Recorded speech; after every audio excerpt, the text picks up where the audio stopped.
Hey everyone, welcome to another Monday mail call. This week I got an email from Paul, and Paul sent me a bunch of pictures and some descriptions of some stuff, and he wanted to hear my opinions on them. This is probably the best way to do mail calls, just to send me an email with pictures. I do check my P.O. box, and I have gotten all kinds of stuff in there as well, which there will be videos coming from real soon. But I wanted to start with this one because I got this email while I was on vacation, and it was one of the first emails I got while I was gone. So let's knock it out of the park. Paul sent me pictures of a couple different notes, and we're going to take a look at them and see what we've got. The first one is a. Let's see if I can zoom in on this just to make it a little clearer. All right, check out the serial number. Oh, I lost it. Try that again. Check out the serial number on this note, and it's going to keep moving on me. Wrong one. There we go. Okay. It's not going to cooperate too much, so let's see if I can zoom in just a touch. That serial number is 09000090. It is a binary radar rotator. So that was a cool find. I do not price values on fancy serial numbers. I don't buy them. I don't sell them. I look for them, definitely. But as far as the actual price goes, I don't keep up with the prices because, like I said, it's not something that I buy. It's not something that I sell. But if I was to find this, obviously I would be keeping it because I know it does have some value to it. I would assume it's in the $100-$150 range. I would love to believe it's at least $100, but like I said, fancies are not my they're not my deal. Dustin is the guy to ask on fancy serial numbers. All right, the second note that he had, let's take a look at this one. This one, let's see if I can zoom in here without anything going too wrong. There we go, maybe. Look at the top. Okay, the top of this note, let's see if I can get that in there, is completely cut off. All right. So this looks like a cutting error to start with. The thing is that this is the front of the note, and if we go to the back of the note's fine, which means it's not a cutting error, it's a printing error. And this is what's called a faulty alignment because the back and the front do not align. If they were both if they both had no border up on top like that, then that would be a cutting error. But since the front of this note clearly is miscut and the back of the note is fine, we know it's an alignment error. Now this is considered a minor alignment error. And let's see. This one, you're talking, depending on the grade, $25, $50, $75, and $100. $25 if it's a 40, $100 if it's gem uncirculated. But those prices are also based on the note, or on the example in my book that said on a star note. They specifically had a star note looking very similar to this, and those are the numbers that were given. So that $25 to $100 range, once again, that's on a star note, not necessarily a regular note. So is it an error? Yeah, it's an error. But does it have a whole lot of value? Not a whole lot, no.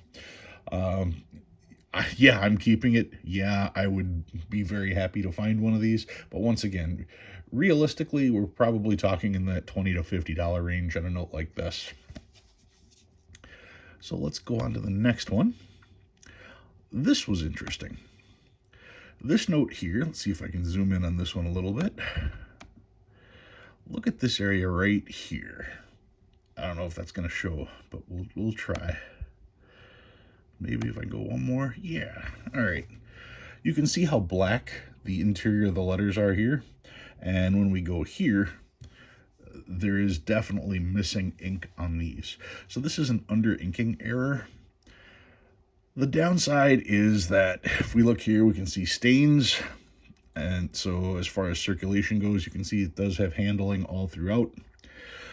But I do want to show down here, Series 1988A. And you see that? It's a web note. So we have an under inking error. It's a minor under inking error. Now, on a regular note, this would be $50 to $150. $50 if it's a grade 40, $150 if it's choice uncirculated. But it's a web note, so that makes it interesting. That makes it a lot more unique. They did not list any of the errors for web notes, so I don't have a comparison as to how much the value would be, for this particular note. It most certainly would be worth more than that, but once again, you're talking the minor version of this. So if this wasn't a web note, you're talking it's in the $50 range. It is a web note, but still, it's minor. I wouldn't guess it to be more than that $50 to $75 range. Is it neat? Yeah. But I don't think it would be a huge value, because one of the reasons why they did away with the printing of the web notes was this exact reason. The printing process wasn't that good. So this is an example of why web notes no longer exist. So that gives it kind of a cool story. So yeah, maybe $100 on this one. All right. Next up, this has a fold, which was really interesting. Let's see if I can get this zoomed in on that there. All right, one more time maybe, and if I can scroll down, yeah. Okay, this is a cutting error. Now, he did not open it up to show me the inside, but based on everything that I see here, it looks like the note was printed correctly. And then when they went to cut the notes, when they moved the sheets, that's when this fold appeared. That's what I'm assuming. I'm looking at the 8 here. The 8 almost looks as if the third print. Let's look at the top of this note, see if there's anything there. No, the fold is only on the bottom. That's interesting. Okay.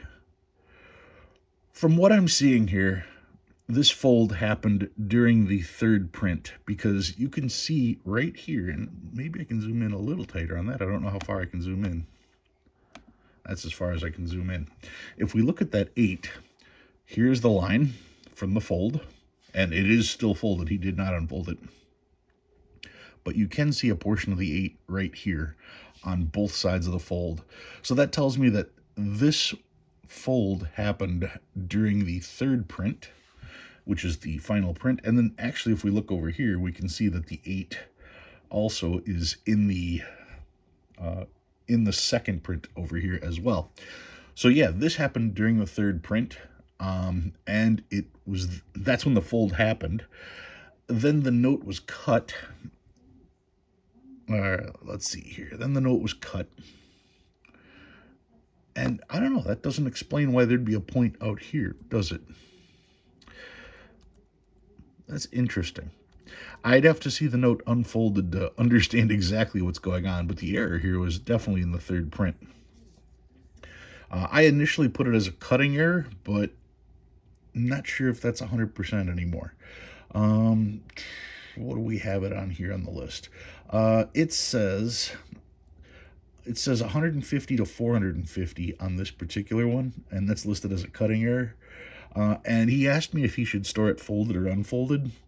I would store it folded, because that's the way it is. You don't want to mess with these too much, because anytime you do, fold or unfold the note, you risk damaging the note.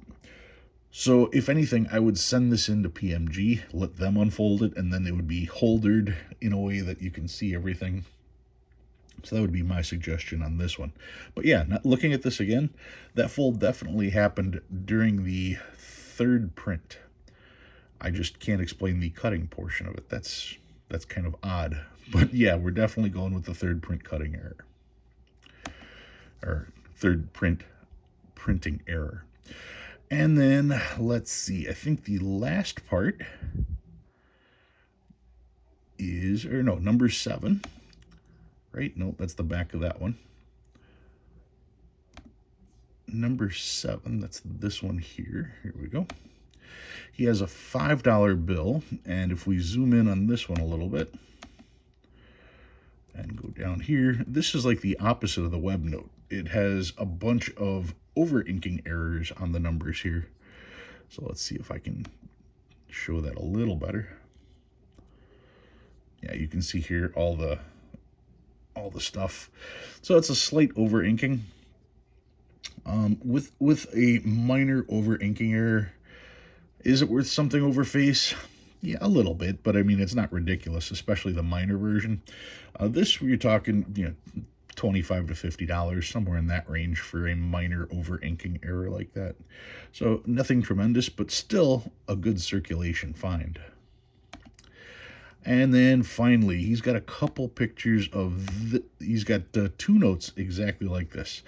This is a $20 bill completely missing the third print. Now, whenever you have bills missing the third print, what you want to check is where the denomination is, right here. And by zooming in on this as tight as we can, you can see that there's a bunch of little lines in here. The seal is supposed to go over that. And there are chemicals you can use to soften up that seal, making it easy to peel off or to remove or to alter. But when you see all these little lines and all these little lines are unbroken, that is a hint and a half that nothing has been done to this note. Now, the downside of this particular note is the condition. You can see it is very dark here. It is soiled. That to me indicates that the note is circulated. Makes you wonder how many people handled this note before anyone realized there were no serial numbers on it. And he also has another one as well. There's a close-up of the numbers on this note. Once again, you can see all those little lines. Those are all unbroken, so we're gonna call that legit. Let's see. That's just showing the back of the note, and I think the other one, where'd it go? Close-up of the other note and the back. Once again, looking at this one, even if we zoom way in, I mean, you've got very small little breakages here, but that's most likely from circulation. That's certainly not from someone trying to remove it. Once again, you can see very slight right here. To me, that's just from circulation, so I don't foresee that as being fake at all. So I would most certainly call those legitimate. So we'll put that back up there. And for these, this is the missing third print. And you're talking $400 to $600 for a missing third print on a $20 bill. These, in the condition they're in, are probably going to be in that $400 range. He said that he took them to a show, and it was in the 90s that he took them to a show. And the dealers there offered him like $30 or something like that. So good on you for holding on to them. Yeah, these, like I said, are $400 to $600, $400 to $650 based on condition. And in the condition that I see, realistically, you're close to that $400 range. Either way, still a vast improvement from that $30 offer the other dealers gave you. Now, errors have become a lot more interesting and collectible over time, so I'm not saying they were trying to rip you off back then, because I don't know what the prices of errors were in the 90s. I do know that if somebody offered you $30 today, that would be a ripoff. But so that's what I've got on these. About $400 to $600, probably closer to the $400 range. Anyway, that's the Monday mail call. I think I covered everything that he had asked in there. If you've got anything for Monday mail call, you can send it to P.O. Box 171, Russell, Illinois 60075, or you can always send me an email with the pictures, and I'll be happy to go through them. All right, guys, thanks for watching. I'll see you next time.